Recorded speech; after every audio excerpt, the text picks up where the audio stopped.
I got a phone call. It was at 9 a.m. And I picked up the receiver. I had just taken a beautiful walk here on Cape Cod.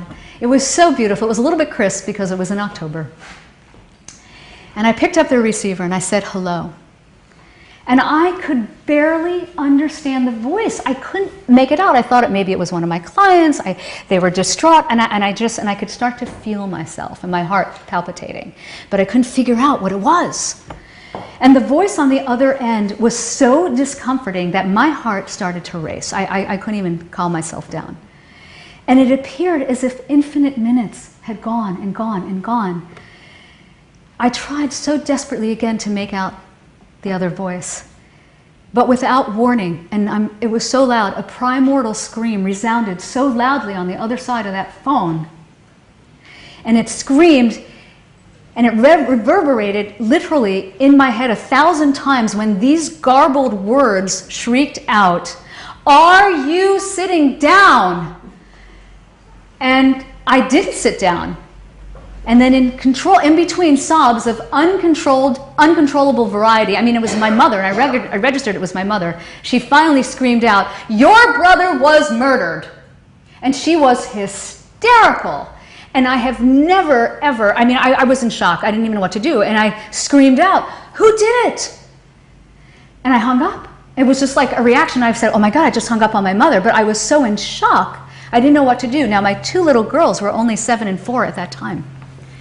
And I was divorced. I had divorced a year prior to that. And we had been baking cookies, and they looked at me in the most horror that I've ever seen, because I was so distraught. And they were frozen in time, and they ran back together in the back of the room, and they were huddling with each other. And I couldn't figure out what to do. I felt like I didn't know where to go, I didn't know where to turn, and I felt like a string was on my head going like this. And then I remembered, I heard my children crying. And I remembered I had to be a mother. So I ran back to the room, grabbed them, and I was sobbing. And I said, everything's going to be okay, everything's going to be okay, when I knew it really wasn't. I knew everything in my life was going to change again. So I called one of my best friends who came literally, I mean, how do you tell a person, hi, can you come over? My brother was just murdered. And it was hard for me to do that because they were just aghast at it too. But this person came over within 5 minutes, took my kids, and took them for the weekend because I needed to now get down to business. So what happened was that when I hung up and I got my kids out of there, I was choking for air. I couldn't even breathe. I was so in shock. My hysteria broke loose. My mother was shattered. And I couldn't even move.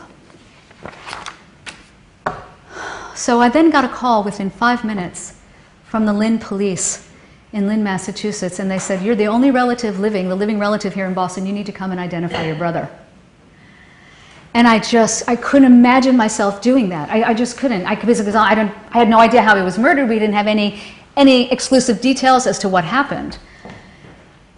But I called my former sister-in-law. She was living an hour out. She got me, and we went over and took about another hour trip to Lynn, and I came home.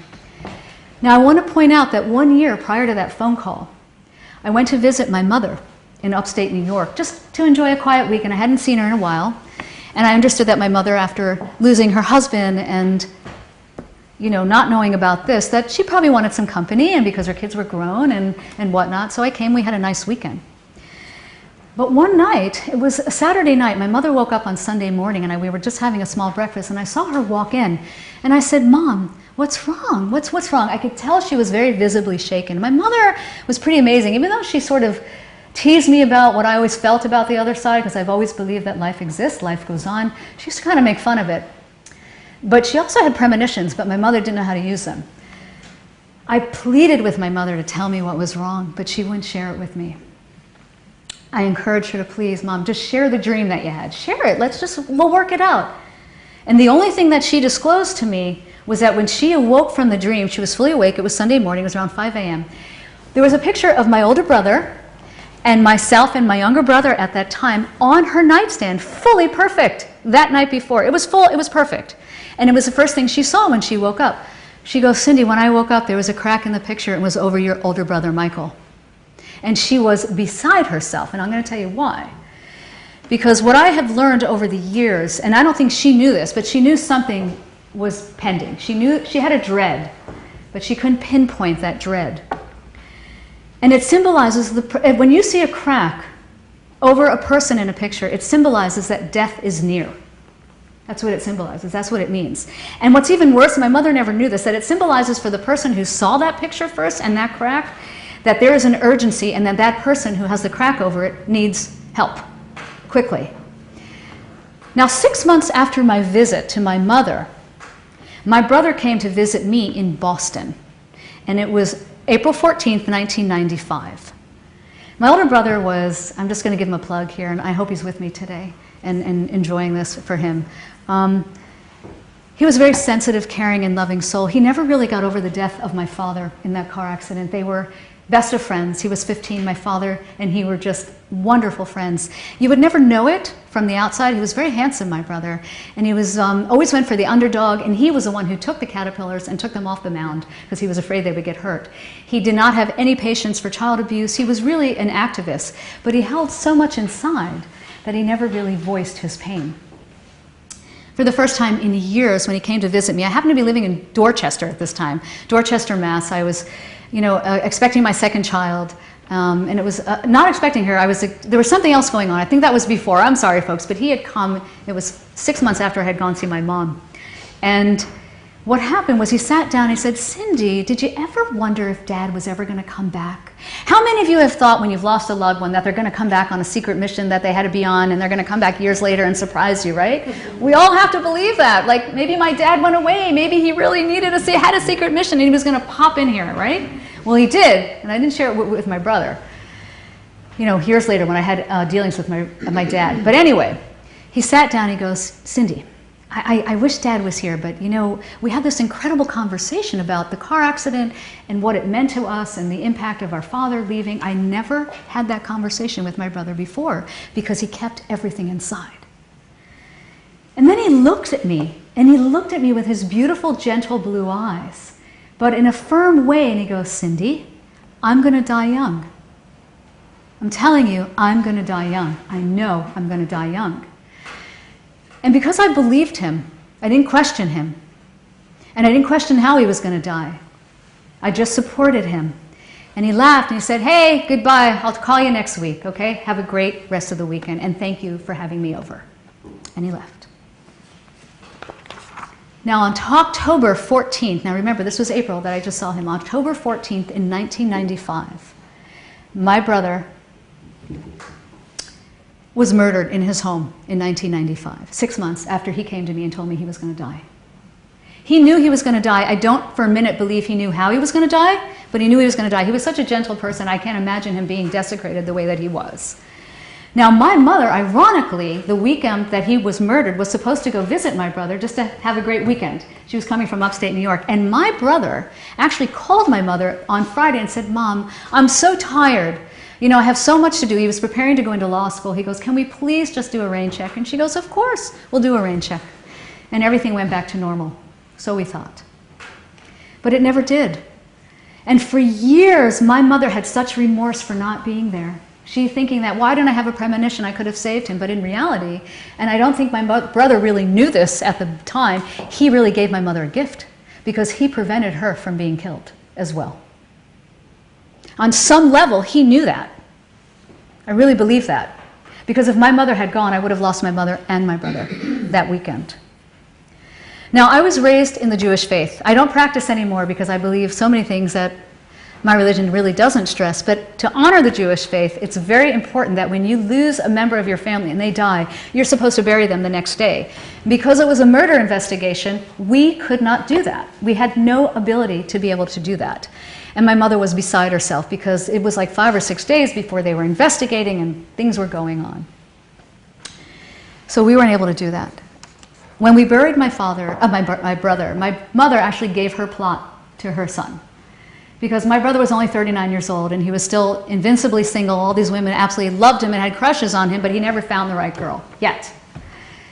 So we buried him next to my father in Staten Island because that's where my parents had plots. And then we were driving home. We were staying at my cousin's, and 5 days later we came back. And you know, we were still in shock. We just, everything is very surreal. When you go through something like that, you know, if you've ever planned for a funeral or have done something for somebody, you're en route. You're not thinking. And all of a sudden, nobody's there. It's all done. And then you start to feel the pain and the anguish over what happened. Well, back then in Sandwich, I was living here up until 1996 actually. And when I walked into my house, it was in Canterbury Estates in Sandwich, just a small little ranch, just an unassuming ranch. I had 40 of my best friends in my kitchen. And my house was always immaculate, but it was like even cleaner, and there was a ton of food all over. You know, everybody wanted us. They knew we were coming back. My friend had arranged for all my friends to be there. And it was just so remarkable that there was such love in this kitchen. Now, in the Jewish faith, it's kind of a joke. We do everything over food. We lament over food. We celebrate over food. Even if you're not hungry, you're going to eat, because that's just the way it is, okay, in my tradition. None of us were hungry, obviously, but here's the most beautiful story. And I want you to know, when you're in a very vulnerable state and you have just had something that's happened to you that's so profoundly tragic, or even any loss, the spirit is not going to be able to come to you because you are just not open enough, even though you think you are. They can't come through to you because you're so muddled at that time. But they will go to somebody else who knows that they will deliver the message to you. Now, my brother Michael had come to visit me on the Cape somewhere in between those 6 months. And he had met my very best friends, Debbie and Glenn, and they had 2 girls very similar in age to my girls. And Debbie had invited me over for dinner. I said, you know, Debbie, I'd love to, but my brother's coming. And she says, oh, bring him over. Just bring him over, okay? So we went over to dinner that night, and Debbie and my brother, and Glenn and my brother, Glenn is the husband of Debbie, and my brother hit it off really well. And we all had a wonderful evening. And it was just time to go, so we went home. Michael slept over, and then he went back up. He lived in Charlestown at that time. And that's what we did. And then all of a sudden, Debbie stops everybody in the kitchen. Now, remind you, this is back to just burying him and coming back to our house. And she goes, everybody, please, please, I need you to just be still. And Debbie, you know, was a very incredible woman and believed in this, but believed in it, but didn't believe in it. She said, I have to share this with you. And you can hear a pin drop in my kitchen, a pin drop. And there's about 40 people there, literally. Your brother came to me, and he was wearing his blue suit. And he came to me in a dream last night, and this is what he wanted me to tell you. And these are his exact words, Cindy. He said, please, Debbie, tell my sister, my younger brother Joshua, and my mother that I'm okay, I'm with Dad, and I did not suffer. And all of us start to cry. And he goes, but to prove this to you, I'm going to give you the Queen of Hearts. And I go, what? The Queen of Hearts? Like, what is he talking about? And then I said, oh my God, stop, stop. I had literally just bought a deck of cards like a couple weeks earlier. And you know, when you don't unwrap them, they're really crisp, right? They feel crisp.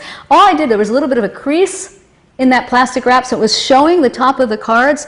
And I go, stop, Debbie, stop. And I opened this drawer. It was in the cabinet. I had drawers that came out on a counter. And I opened the drawer. Now, there were 40 people in this kitchen. There was one card turned over, and it was the Queen of Hearts in that deck. Nobody touched these cards. Nobody even touched them. And everybody gasped. Now, I called one of my friends who was not able to be there that day, and her name was Janet, and she was very much into tarot. And I said, Janet, what does this mean? I left a message. She called me back within a half hour. She goes, the Queen of Hearts means he's showing you the love of family. It is truly the love of family, and that's what he was giving us that day. I thought, what a remarkable experience. You know, nobody opened that deck of cards. And the reason he went to Debbie, because he knew that Debbie would deliver that message to me and my family. And it was just superlative. It was wonderful. And from that moment, everything lifted in that room because we knew he was with us. And it was his way of showing it. Who would have thought a Queen of Hearts? You know, of all the signs, it could have been something else. But it was so beautiful that the love of family, and that was everything to my brother. Everything.